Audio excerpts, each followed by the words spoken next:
একটি ফ্যানের জীবন কাহিনী। ম্যাডাম, আজকে আমার একটু ছুটি চাই। ছুটি?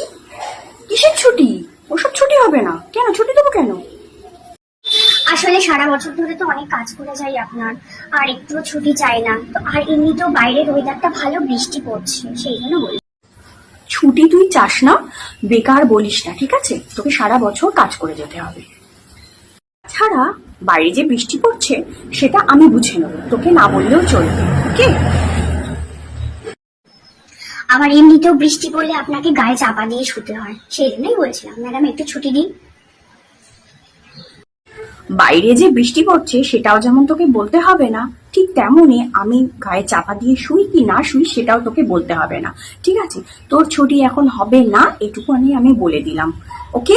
তো সেই শীতকালে ছুটি, এই শীতকালে ডিসেম্বর জানুয়ারি মাসেই তোর ছুটি, এটাই হচ্ছে আমার ফাইনাল কথা। এর মাঝখানে তুই কোনোদিন আর ছুটি চাইবি না। ওকে? আমাদের ফ্যানেদের কখনো ছুটি নেই, সেই শীতকাল ডিসেম্বর আর জানুয়ারি মাসটাই আমরা শুধু ছুটি পাই।